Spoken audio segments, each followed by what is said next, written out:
बिहार ने आज तक ऐसा सिनेमा पे कोई और एंटरटेन पे कोई काम नहीं किया है और मुझे लगता है कि ज़रूरत है। मैं क्यों यूपी जाता, नहीं जाता।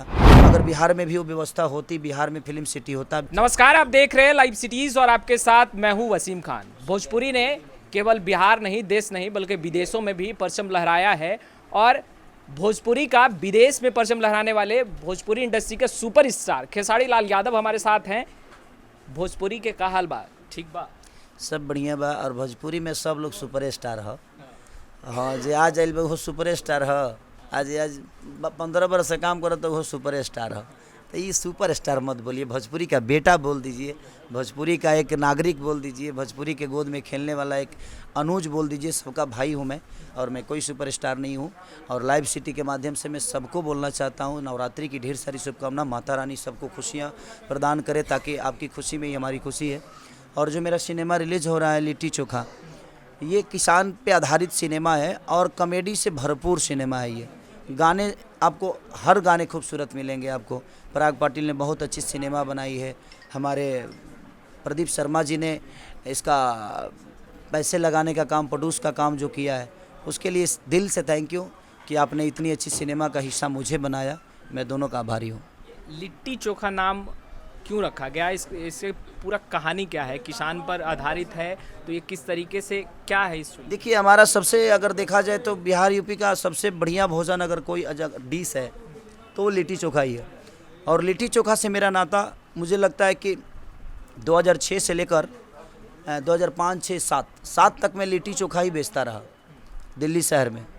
तो इससे मेरा खास लगाव है। आज भी आप ठेला देखते होंगे, ब्लैक जो पड़ा है ये आटा गूंदने का है। तो मैं 3 साल तक आटा गूंदता ही रहा और अपने पापा के साथ, अपने वाइफ के साथ मैं लिट्टी बेचता था। तो इससे मेरा खास लगाव भी है। और ये किसान पे आधारित सिनेमा है, जो आंदोलन चल रहे हैं और किसान लोगों की जायज़ मांग है ये। तो किसान के ऊपर कोई बातें नहीं करता है। तो मुझे लगता है कि किसान हमारे जीवन के ऐसे अनमोल रतन हैं, जो कि अगर किसान नहीं होते और ये अन्न नहीं होता तो ना आप बोल पाते ना मैं बोल पाता। दवाई की कितना भी उद्योग हो जाए, लेकिन मुझे लगता है कि दवा से आप जी नहीं सकते हैं, पेपर से जी नहीं सकते हैं।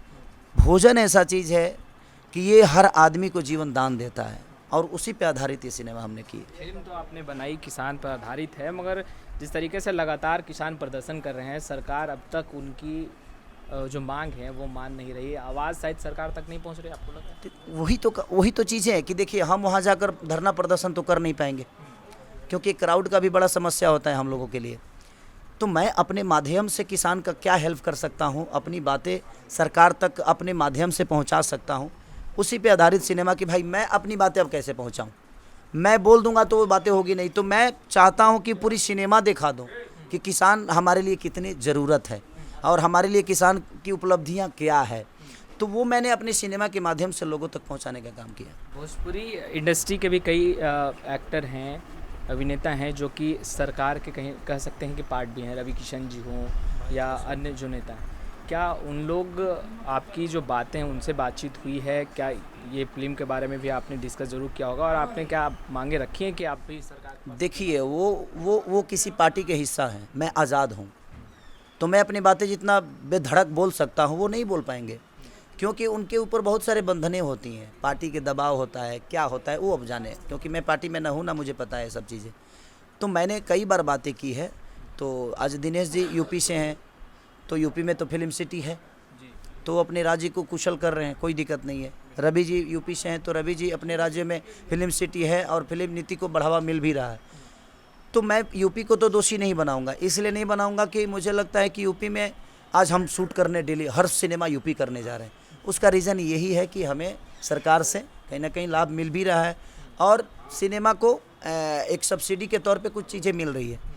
तो मुझे लगता है कि यूपी तो सक्षम है, सिनेमा को बढ़ावा दे रहा है, लेकिन बिहार ही प्रॉब्लम में। बिहार ने आज तक ऐसा सिनेमा पे कोई और एंटरटेन पे कोई काम नहीं किया है और मुझे लगता है कि ज़रूरत है। मैं क्यों यूपी जाता, नहीं जाता। मैं बिहार में काम करता।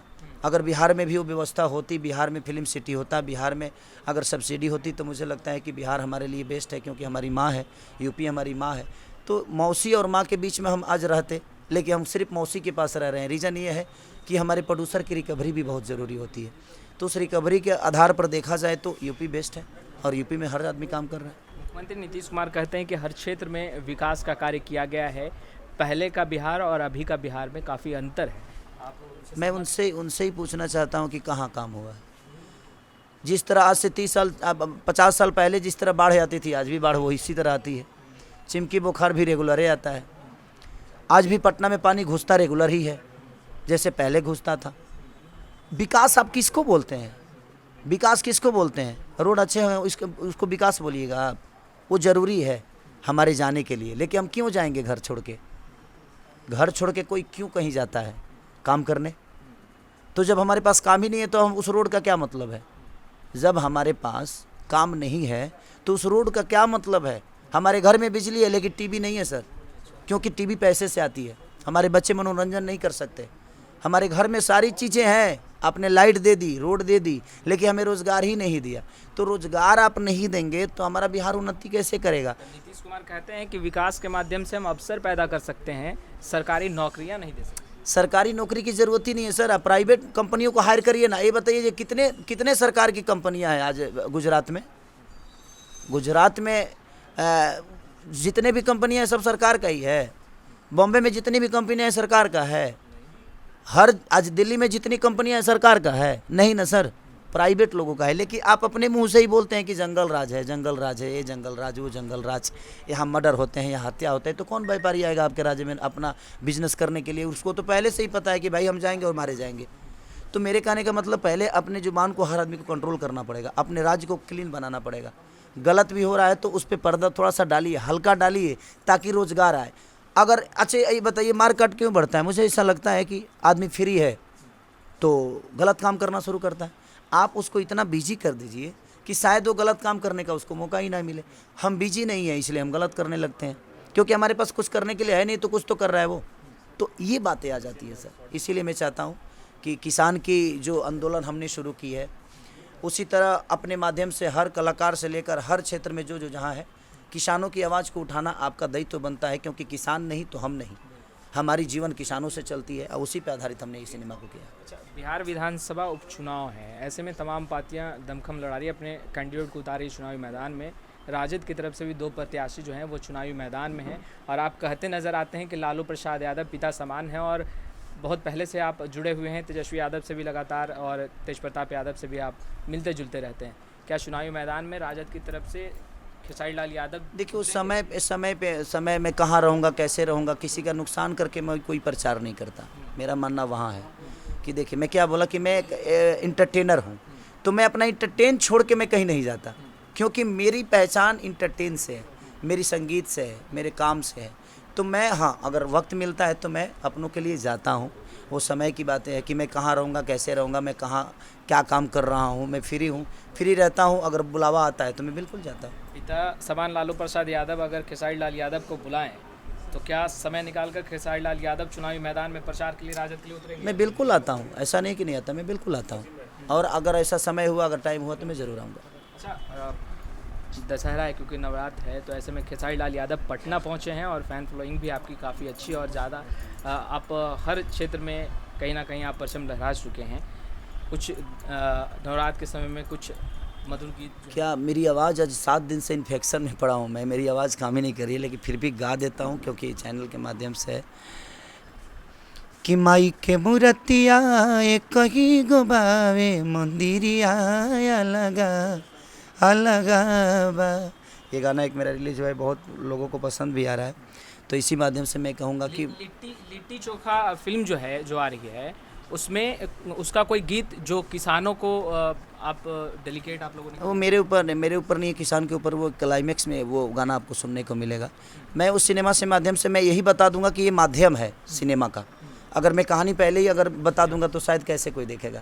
तो इसलिए जब दुनिया जाएगी तो शायद उसको बहुत कुछ मिलने वाला है अपने किसान के प्रति, अपने लोगों के प्रति। लिट्टी चोखा फिल्म जो है वो आप ज़रूर देखने पहुँचे, क्योंकि किसानों पर आधारित है। किस तरीके से किसान जो हैं वो लगातार संघर्ष कर रहे हैं, लड़ रहे हैं और सरकार तक उनकी आवाज़ें नहीं पहुँच रही है। तो खेसारी लाल यादव ने भी अब फिल्म के माध्यम से पहल की है कि किसानों के आवाज़ों को सरकार तक पहुँचाया जाए। खैर लाइव सिटी इसके साथ बने रहें। अब तक आपने हमारे चैनल को सब्सक्राइब नहीं किया है तुरंत सब्सक्राइब कर ले। आपका बहुत बहुत शुक्रिया।